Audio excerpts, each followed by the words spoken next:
Hello बच्चों, कैसे हो आप लोग। आशा और उम्मीद करता हूँ स्वस्थ होंगे, मस्त होंगे। जहाँ भी होंगे जबरदस्त तरीके से आप अपनी तैयारी कर रहे होंगे।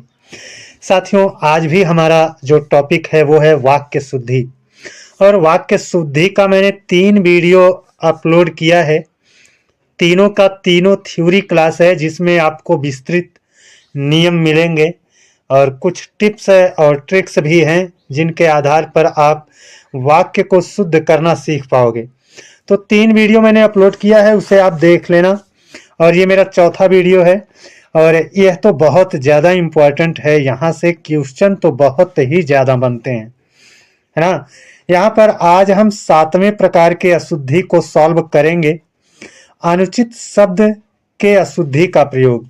जब हम वाक्य में अनुचित शब्द का प्रयोग कर लेते हैं साथियों, तब वह वाक्य क्या हो जाता है, अशुद्ध हो जाता है। भाई, अनुचित शब्द का प्रयोग कर लेंगे ना, तो क्या हो जाएगा, वाक्य अशुद्ध हो जाएगा। यहाँ पर कहा गया है वाक्य में उचित शब्द न प्रयोग करके, है ना, ना प्रयोग करने पर यह अशुद्धि होता है। अगर उचित शब्द का प्रयोग नहीं करोगे तो क्या रहेगा, अशुद्ध रहेगा, है ना। अब देखिए, जैसे उदाहरण में कह रहा है बादल चमक रहे हैं, है ना। अब आप लोग ये बताओ, कहीं बादल चमकता है क्या? बादल चमकता है? नहीं। बादल का काम चमकना नहीं है, बादल का काम तो गरजना होता है ना। तो ये अनुचित प्रयोग है। जो चमक रहे हैं, बादल के लिए जो चमकना शब्द प्रयोग किया गया है, ये अनुचित है ना। शब्द का अनुचित प्रयोग किया गया है, इसलिए ये अशुद्ध वाक्य है। बादल गरज रहे हैं, बादल का काम गरजना है, ये आपका शुद्ध होगा। अब देखिए, ये कह रहा है रेडियो की खोज किसने की थी, है ना। रेडियो की खोज किसने की थी, ये वाक्य आपका गलत है। भाई, रेडियो बना बनाया कहीं खो गया था क्या कि उसकी खोज होगी, हैं?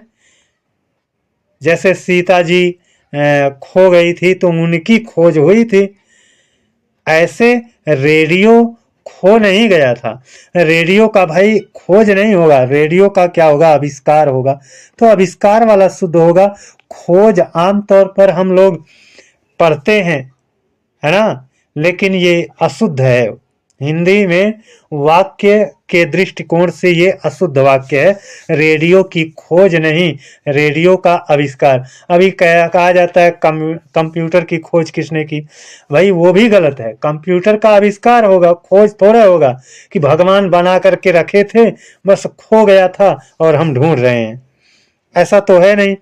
तो रेडियो की खोज ये आपका अनुचित है, अनुचित शब्द है ना। उसको हम सही करेंगे तो रेडियो का आविष्कार हो जाएगा, है ना। अब देखिए, यहाँ पर अगला है श्रीमान मेरा नाम राजकुमार जी है ना। अब देखिए, यहाँ पर आप अपना नाम बताओगे तो अपने नाम के पीछे आदर सूचक शब्द खुदे लगा लोगे क्या? नहीं ना।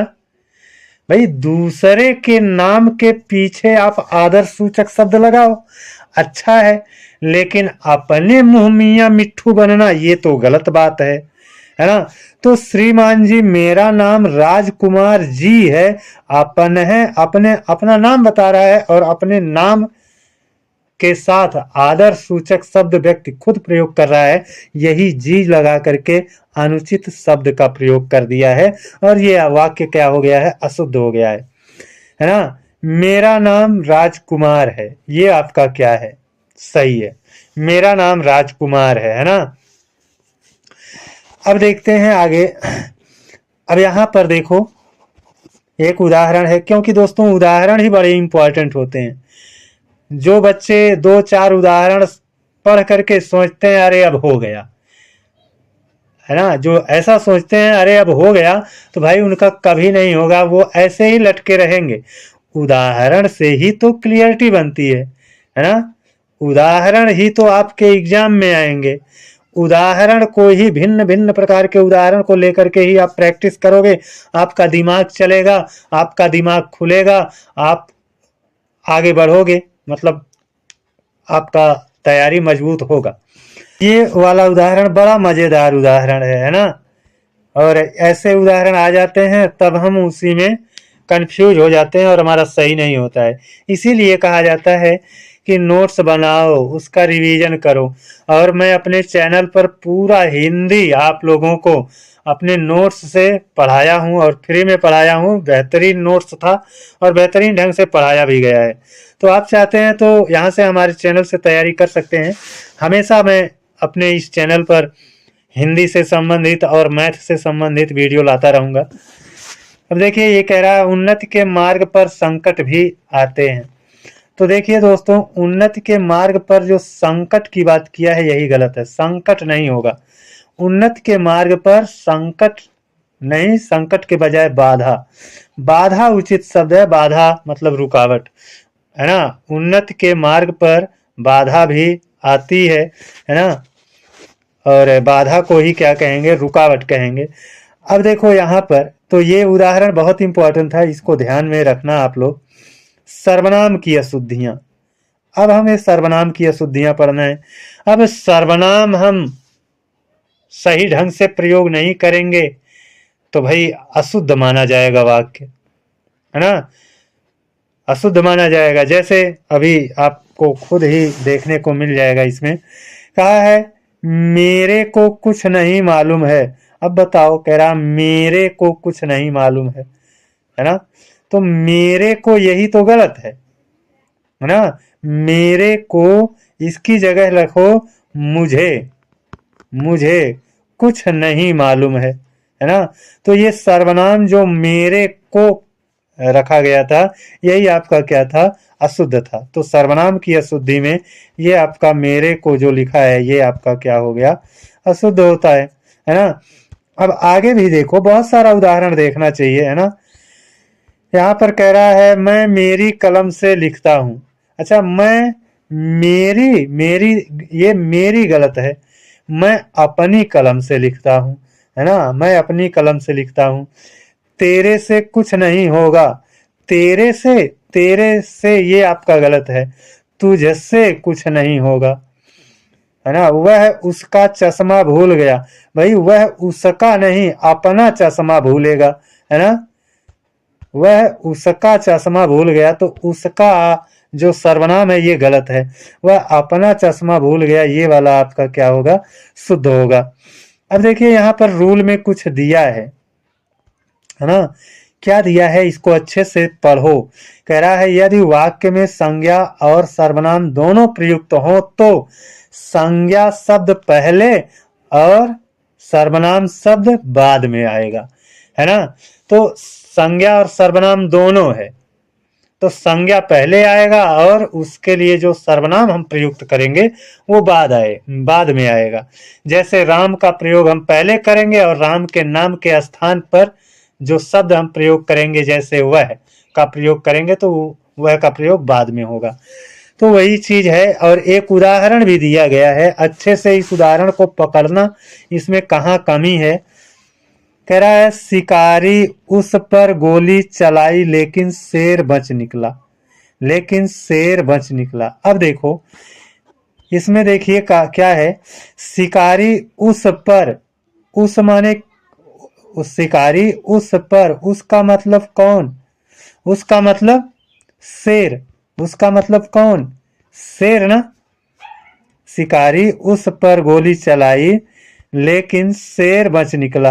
अब उसका मतलब क्या हो रहा है दोस्तों, शेर हो रहा है और यहाँ पर बाद में फिर शेर दिया गया है। तो ये शेर शब्द उस की जगह पर रहेगा और उस की जगह पर उस जो है ये उस आपका शेर की जगह पर चला जाएगा, है ना। तब आपका ये क्या होगा, शुद्ध होगा। नीचे आपका देखो दिया गया है, उसका रूप परिवर्तित करके दिया गया है। ये शिकारी ने शेर पर, देखो उसकी जगह पर शेर कर दिया गया। गोली चलाई लेकिन शेर, शेर की जगह पर वह का प्रयोग कर दिया गया, है ना। लेकिन वह बच निकला। तो हमको देखो, हमको क्या करना था, संज्ञा का प्रयोग पहले और उसके स्थान पर प्रयोग होने वाले सर्वनाम का प्रयोग बाद में करना था।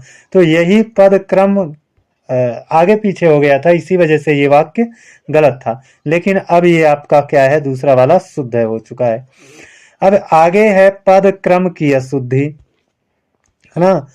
पद के क्रम में अगर आप आगा पीछा कर देते हो, कोई पद पहले रहना चाहिए वो बाद में कर देते हो, जो बाद में रहना चाहिए वो पहले कर देते हो, तो भी क्या हो जाएगा, वाक्य अशुद्ध हो जाता है ना। पद क्रम की अशुद्धि, किसी वाक्य में सार्थक शब्दों को यथा स्थान रखने की क्रिया को क्रम अथवा पद क्रम कहते हैं। ठीक है बात भाई, है ना। यहाँ पर देखिए कहा गया है पानी का एक गिलास लाओ। अब भाई पानी का, है ना, पानी का एक गिलास लाओ, ये बताओ सही है। पद यहाँ पर आगे पीछे कर दिया गया है। भाई पानी का गिलास थोड़े बना है, पानी का एक गिलास, है ना। जैसे हम कह सकते हैं कि शीशे का एक गिलास, स्टील का एक गिलास, तो यहाँ पर कह रहा पानी का एक गिलास। पानी का गिलास बनेगा क्या, नहीं बनेगा ना। अब यही पद क्रम जो है आपका डिस्टर्ब है। एक गिलास पानी लाओ ये शुद्ध होगा, पानी का एक गिलास आपका गलत है ना।